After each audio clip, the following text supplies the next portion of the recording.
लोग कहते हैं घर बैठकर बिजनेस करो, लेकिन कोई ये नहीं बताता कि घर के काम, बच्चों की जिम्मेदारियां बगैर सपोर्ट के बिजनेस करना कितना मुश्किल होता है। एक हाउसवाइफ के पास ना फिक्स टाइम होता है, ना कोई टीम, और अक्सर तो हौसला भी खुद ही बनाना पड़ता है। कभी थकन आड़े आती है, कभी माली मसाइल, कभी अपनी लोग यकीन नहीं करते। लेकिन फिर भी हर हाउसवाइफ जो बिजनेस शुरू करती है वो कमजोर नहीं होती। अगर आप भी इन रुकावटों से गुजरे हैं तो यकीन रखें आप अकेली नहीं है। बिस्मिल्लाहिर्रहमानिर्रहीम, अस्सलाम वालेकुम everyone, welcome back again to my channel. कैसे हैं आप लोग? आई होप कि आप लोग ठीक होंगे। अल्लाह के करम से मैं भी बिल्कुल ठीक हूँ। न्यू और फ्रेश वीडियो के साथ आप लोग की खिदमत में हाजिर हुई हूँ। मैं अक्सर अपनी वीडियो का आगाज रात की रूटीन से करती होती हूँ, क्योंकि रात को ही अक्सर हमारे घर जो है ना खाना बनता होता है। ज्यादातर रात को ही मैं ताजी कुकिंग करती होती हूँ, और इस वक्त मैं बहुत जल्दी में हूँ। और जल्दी में जब मैं होती हूँ तो फिर मैं अपनी कुकिंग को इस तरह कर लेती हूँ। मैं प्याज को मोटे मोटे काट के, लहसुन को साबुत ही छील के उसमें डाल के, और उसको फिर सब मसाले को हल्का ब्राउन करके ग्राइंड कर लेती हूँ। इधर वो जो ऑयल होता है जिसमें से मैंने प्याज और लहसुन निकाले होते हैं, उसी में चिकन डाल देती हूँ। उसको थोड़ी देर के लिए फ्राई करती हूँ। फिर सारे मसाले डाल के जितना भी मसाला ग्राइंड किया होता है वो उसके ऊपर डाल देती हूँ। तो ये हमारी जो कुकिंग होती है ये यकीन जाने इतनी जल्दी हो जाती है कि जब भी मुझे जल्दी होती है तो फिर मैं चिकन को इसी तरीके से पकाती हूँ। आज मैं बहुत बिजी थी, क्योंकि जो है ना घर की कुछ सेटिंग कर रही थी, और कुछ आजकल आपको पता है कि सर्दियाँ छोटे छोटे दिन है, और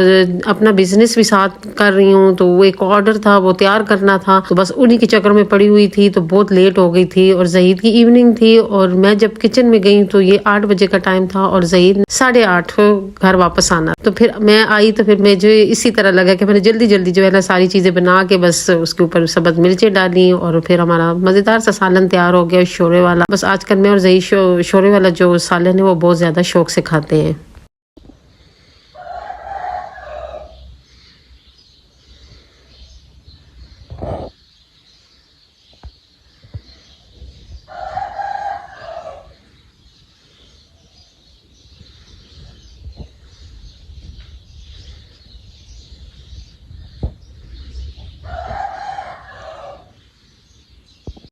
आज नाश्ते में आटा गूंदा हुआ नहीं था, तो फिर मैंने कहा चलो ये वाला मिक्सचर बना के अपने लिए ये वाला पराठा बनाती हूँ। और हम लोग तो इसको ममानी कहते हैं, पता नहीं आप लोग इसको क्या कहते हैं। हमारी जबान में जो है ना इसको ममानी कहते हैं। अम्मी ममानी कहती थी, बस फिर आगे आगे हम भी कहना शुरू हो गए। वैसे जो पश्तो जबान में इसको वेशले कहते हैं, और जो है ना हिंदू में इसको ममानी कहते हैं। अब उर्दू में इसको क्या कहते हैं ये मुझे नहीं, लेकिन ये कि ये ऐसे हम आटे से मिक्सचर बना लेते हैं, और फिर इसको जो है ना तवे पे इसका पराठा बना लेते हैं। तो ये बहुत मजे का पराठा बनता है, बड़ा क्रिस्पी बनता है। और मुझे तो ये पराठा बचपन से बहुत पसंद है, और अक्सर अम्मी से फरमाइश करके बनवाती होती थी, और मेरी अम्मी बनाती भी बहुत मजे का थी। अम्मी की तरह तो मैं अभी तक बना नहीं पाई हूँ, लेकिन ये है कि चलो थोड़ा बहुत बनाना सीख लिया है, और अब ये है कि बनाना आता है। जब ये होता है कि बार बार प्रैक्टिस करो तो चीज आ ही जाती है। एक दफा से कभी भी कोई चीज नहीं आती है। अक्सर हम लोग जो एक दफा चीज बनाते हैं वो हमसे सही नहीं बनती है, तो फिर हम बनाना ही छोड़ देते हैं। इस तरह ना किया करें जिस तरह मैं केक बहुत कम बनाती हूँ, क्योंकि हर दफा कोई ना कोई चीज उसमें कमी आ जाती है। तो लेकिन ये है कि मैं सोचा हुआ है कि मुझे जब टाइम मिलेगा तो मैं केक बनाना जरूर सीखूंगी, और मुकम्मल उसकी रेसिपी सीखूंगी। बनाती तो अच्छा भी बन जाता है, लेकिन उसमें कोई ना कोई कमी रह जाती है, जिससे मुझे जो है ना बड़ा दुख होता है कि वो जो है ना मेरा जो केक है वो सही क्यों नहीं बन रहा है। तो बार बार प्रैक्टिस करने से जो चीज होती है वो बंदे को आ जाती है, और बंदा सीख भी लेता है। जब भी आप कोई चीज बनाया करें तो एक दफा डिसार्ट ना हुआ करे, उसे बार बार प्रैक्टिस किया करे, तो इंशाल्लाह एक वक्त ऐसा आएगा कि वो जो है ना आप बनाना सीख जाएंगे, और परफेक्ट बनाना सीख जाएंगे। आज बाहर बहुत सख्त जो है ना सर्दी थी, धुंध भी थी, और धूप भी निकल नहीं रही थी, और बहुत ज्यादा ठंड थी। और एक मैं कहती हूँ ठंड की एक लहर आई हुई है, और बहुत ज्यादा ठंड है। यहाँ पे मैंने हीटर लगाया हुआ है। मैं बिजली का हीटर लगाती हूँ, गैस का नहीं लगाती हूँ। और जानमाज मेरी इसलिए पड़ी हुई है कि मैं नाश्ते के बाद मैंने कहा नमाज चाश पढ़ूंगी, तो उसके बाद एक ही दफा जानमाज उठा लूंगी। सुबह मैं जब यहाँ पे जानमाज बिछाती हूँ तो चाश नमाज के बाद उठाती हूँ, और जब जोहर के टाइम मैं जानमाज बिछाती हूँ तो फिर मैं इशा को ही उठाती हूँ, क्योंकि जोहर से लेके इशा की जो नमाजें होती हैं उनमें बहुत कम टाइम होता है, तो फिर बार बार जरमाज उठाती नहीं हूँ। उनका आगाज मैं अपने बेड से शुरू करती हूँ। सबसे पहले मैंने अपने बेड को क्लीन किया, नीट एंड क्लीन किया। जब बेड जो है ना साफ सुथरा हो जाता है तो इसका मतलब है पूरा घर साफ हो गया है।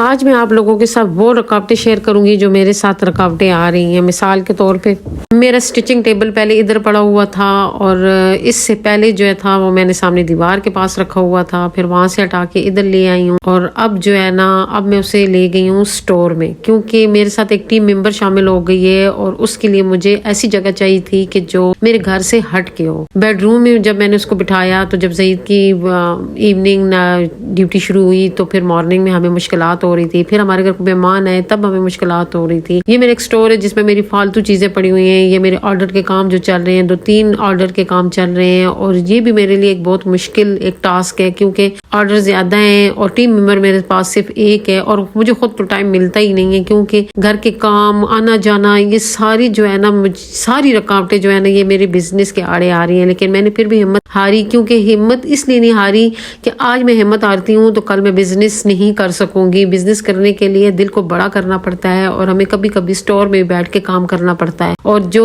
स्टोर था जिसमें मैं ये मशीन अब रख के यहाँ पे हम लोग काम का आगाज करने लगे हैं, ये वो वाली अलमारी है जिसमें मेरा सारा कपड़ों का स्टॉक पड़ा हुआ है और इस यहाँ पे मेरी जो है ना सब वो चीजें पड़ी हुई थी जो यूज नहीं हो रही थी, जैसे कि सेफ अलमारी, ये कूलर था और एक कुछ मेरे बॉक्स वगैरह पड़े हुए थे और जैसे कि ये पेटी मैंने एक ली है, इसमें मेरे सारा फालतू सामान है। और यहाँ पे हम आप अपना जो है ना एक स्टिचिंग रूम बनाएंगे और मैं फिर आप लोगों के साथ इसका मेकओवर करके आप लोगों को दिखाऊंगी कि ये मैंने किस तरह से इसको किया है। यहाँ पे इस वजह से नहीं कर सकती थी कि कोई ऐसा वैसा मेहमान आना जाना लगा रहता है, तो फिर ये मेहमानों का कमरा था, यहाँ भी मैं जो है ना उसको नहीं बिठा सकती थी, बाहर भी नहीं बिठा सकती थी कि बाहर अब बहुत सर्दी हो गई थी और बरामदे में अब हम लोग स्टिचिंग का काम नहीं कर सकते थे। ये बहुत बड़ी रुकावटें हैं जो मेरी बिजनेस में आ रही हैं। एक माली लिहाज से भी अभी मुझे बहुत से ऐसी चीजें बनानी है, बहुत से ऐसी चीजों पे काम करना है जिसके लिए मुझे पेमेंट की जरूरत है और मेरी कोशिश यही है कि मेरे कुछ ऑर्डर निकले, मेरे पास पेमेंट आए ताकि मैं अपने काम को थोड़ा थोड़ा करके बढ़ाना शुरू कर दूं। ये अभी जो टाइम है ये मेरे वर्क का टाइम है और इस वक्त वो जो मेरी टीम मेंबर है वो मेरे साथ काम कर रही है, तो फिर हम लोग जो है ना चाय का वक्फा करते होते हैं और अपने लिए चाय बनाती होती है, साथ कुछ न कुछ हल्का फुल्का बना लेते हैं। कभी हम फिंगर चिप्स बना लेते हैं, आज मैंने पॉपकॉर्न बना लिए, कभी बिस्किट हो जाते हैं तो कभी पकौड़े हो जाते हैं, क्योंकि काम के साथ जो होता है ना ये चीज भी चलना चाहिए। अगर हम लोग वर्कर्स को जो है ना सिर्फ इसके लिए रखे कि बस उन्होंने काम ही करना है, फिर वो उस तरह दिल लगा के काम नहीं करेंगी जिस तरह उनको करना चाहिए। उनके लिए ना ऐसी सहूलतें पैदा करें कि उनको शौक पैदा हो और वो आपके साथ काम करें, क्योंकि जब हम इनकी इज्जत करेंगे तो इसमें हमारी अपनी इज्जत होती है। और ये एक बिजनेस बढ़ाने का एक गुण होता है कि आपने जो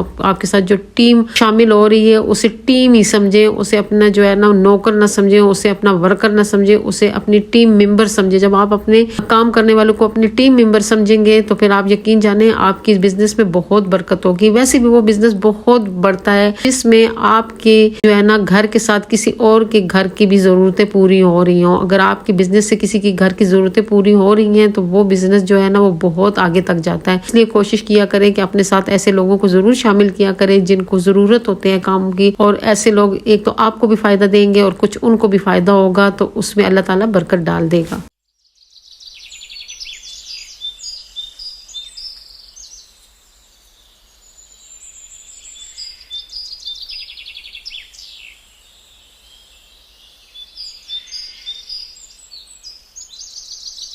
मेरी बहुत सी बहनों के कमेंट आए कि जो आपने कपड़े दिखाए हैं कि वो सिल गए हैं कि नहीं सिल गए हैं, तो मैंने कहा आप लोगों को हल्का फुल्का बता दूं और साथ आप लोगों को एक सिंपल सा गला बनाने का तरीका भी सिखा देती हूँ, क्योंकि मैं चाहती हूँ कि मेरे चैनल से आप कुछ ना कुछ हर वीडियो में कुछ ना कुछ सीख भी लें, क्योंकि मुझे सिखाना बहुत अच्छा लगता है कि मैं किसी को कोई चीज़ सिखाऊं। तो ये एक सिंपल सा गला है, मैंने चेपी पे काटा है, पट्टी भी साथ ही काट दी है और सादे कपड़े में मैंने इसको जो है ना प्रेस कर दिया है और अच्छी तरह आयरन से जो है ना इसको जो है ना चिपका दिया है। जो चेपी होती है कोशिश किया करे को इसको हल्का हल्का गीला कर लिया करे, इस पे जो है ना स्प्रे कर दिया करे पानी की, तो ये फिर आसानी से जो है ना कपड़े पे चिपक जाती है। मैंने कहा आप लोगों को एक छोटी सी टिप्स भी दे दूं। इसे मैंने अच्छी तरह चिपका के फिर साइडों से इसकी कटिंग कर ली थी और कटिंग करने के दौरान मैंने जो है ना इसके हल्के हल्के कट भी लगा दिए थे। कट इसलिए लगाए थे जब हम लोग ऐसे कट लगा लेते हैं तो वो फिर मोड़ने में बहुत आसानी हो जाती है, इसलिए जब भी कोई भी ऐसा गला गोल गला बनाए, वी गला बनाए, तो हल्के फुल्के जो है ना साइडों से कट भी लगा दिया करे, उससे ये जो सिलाई होती है वो बहुत आसानी से लग जाती है। अगर आपने सिलाई लगानी है या वैसे ही आप लोगों ने मोड़ के करना है। मैंने इसे उल्टी साइड पे लगा के सीधी साइड पे इसको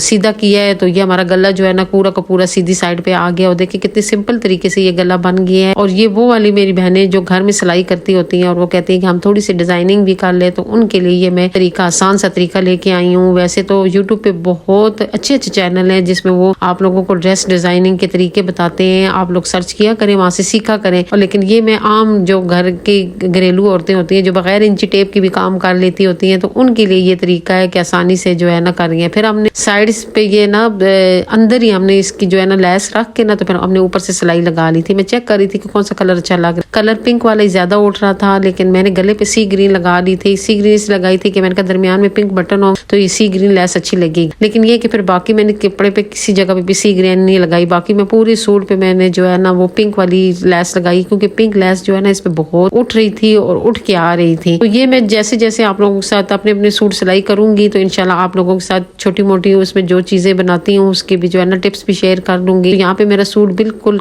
कंप्लीट हो गया था, तो मैंने कहा आप लोगों के साथ शेयर कर लूँ। ये कलर बहुत प्यारा है और ये जो है ना ये साया ब्रांड का है, खदड़ का सूट है, लेकिन सॉफ्ट खदड़ है, बंदा पहन लेता है। वैसे मैं खदड़ पहनती नहीं हूँ, लेकिन मैंने कहा पता नहीं मैं पहन सकूंगी या नहीं पहन सकूंगी, लेकिन मैं पहनी है तो ये पहनने में नरम थी।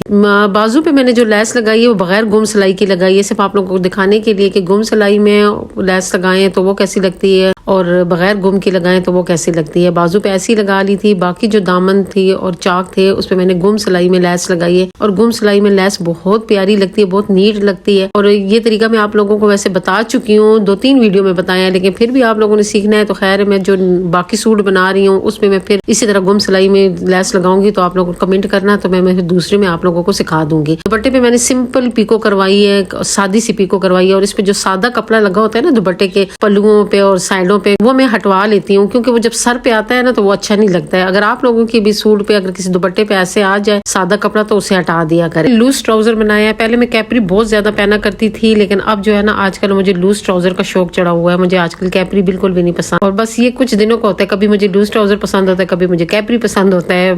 इंसान की जो पसंद होती है वो बदलती रहती है। तो यहाँ पे मेरा एक खूबसूरत तरीन सूट तैयार हो गया। इंशाल्लाह जो नेक्स्ट बनाऊंगी वो भी आप लोगों को दिखाऊंगी। फिर हम लोग फ्री हुए तो बाजी के घर आए थे। यहाँ पे बाजी के घर इसलिए आए थे कि मेरे भांजे ने बनाया था काबली पुलाव और हम वो लोग एंजॉय करने आए थे। मैं भी आई थी, मेरे एक भाई हैं अटक वाले वो भी आए हुए थे, जो भाई मेरे इधर रहते हैं वो भी आए हुए थे। तो हम सब बहन भाइयों ने मिलके पुलाव को बहुत एंजॉय किया था। साथ पुलाव बनाया था, साथ उन्होंने एयर फ्राई में जो है ना विंग्स फ्राई किए थे। तो एक हमारा खूबसूरत सा लंच था और मौसम भी ऐसा था, जब ऐसा मौसम हो तो ऐसी चीजें खाने को बंदे को बहुत दिल करता है। यहाँ मैं वीडियो का एंड भी करूंगी और आप लोगों के साथ उन बहनों के लिए एक छोटी सी शेयरिंग करूंगी जो एक हाउस वाइफ हैं और बिजनेस की रुकावटों से रोज लड़ रही हैं। तो याद रखें आप कमजोर नहीं है। जो औरत घर संभालती है, ख्वाब भी देखती है, वही असल में मजबूत होती है। रुकावटें आएंगी, थकन भी होगी, लेकिन हार मान लेना हल नहीं है। खुद पर यकीन रखें, आहिस्ता आहिस्ता आगे बढ़ें, क्योंकि ये एक दिन यही जदोजहद आपकी कामयाबी बनेगी। मेरी आज की वीडियो आप लोगों को कैसी लगी कमेंट करके जरूर बताइएगा। अच्छी लगी है तो प्लीज मेरी वीडियो को लाइक कर दें, शेयर कर दें, और जो नए लोग हैं वो मेरे चैनल को जरूर सब्सक्राइब करें। दुआओं में याद रखें, खुश रहें, आबाद रहें। अल्लाह हाफिज।